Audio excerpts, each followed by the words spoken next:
Hello everyone, hope you're doing super duper good. In continuation to the exploration of the 108 Shiva temples believed to be created by Lord Parashurama in this video, I'm covering the third district in the list, which is Kollam, formerly known as Quilon. It is ancient seaport during the Pandya dynasty and the fourth largest city of Kerala. It is known as Prince of Arabian Sea, known as the cashew capital of the world too. Kollam is noted for its traditional cashew business and is home to more than 600 cashew processing units. This was an adventurous travel as I planned this visit during the peak summer in Kerala. I had to be there for some other work at that time, so thought of utilizing it for this as well. I was badly hit by the heat already, but no excuse to travel, isn't it?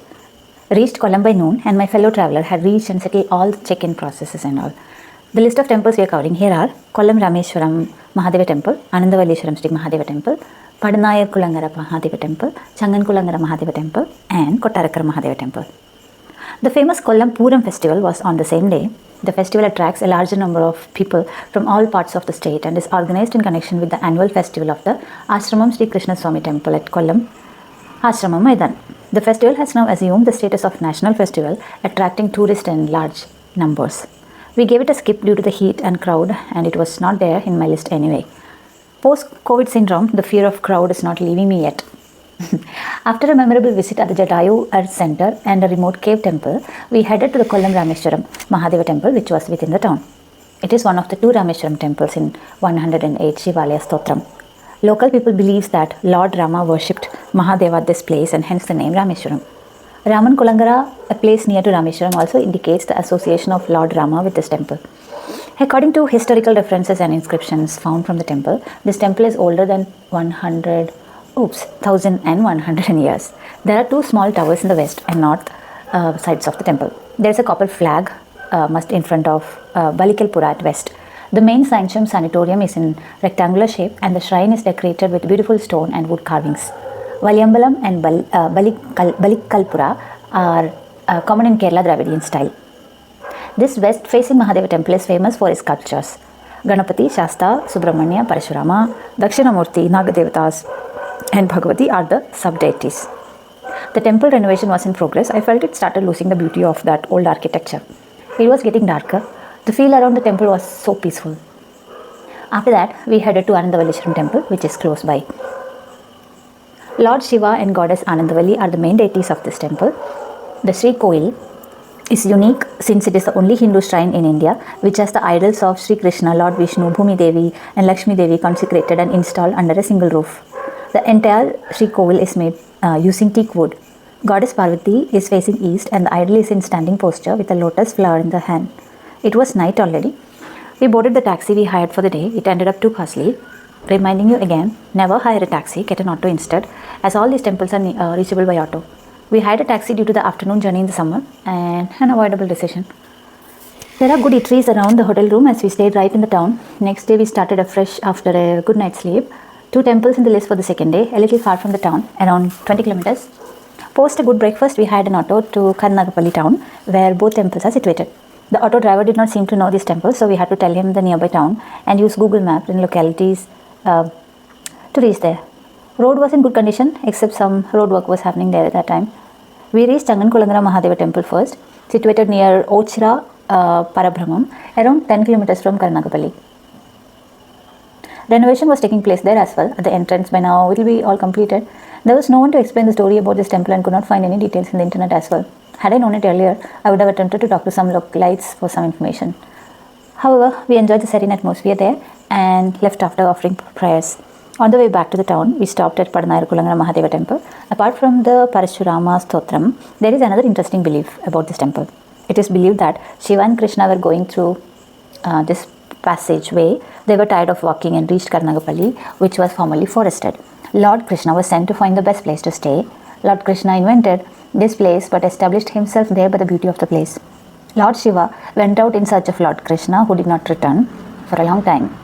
Lord Shiva found that Krishna was sitting in a peaceful and beautiful place and he was also requested to sit next to Lord Krishna. The temple complex houses a beautiful pond, adding to its tranquil charm. The Padanayar Kulangara Mahadeva Temple showcases traditional Kerala temple architecture. Look out for the intricate carvings on the walls and pillars depicting stories from Hindu mythology. The weather was pleasant and we then headed towards Sangasheti Lighthouse. We winded up the day after a lovely sunset at Varkala Beach. end of the second day.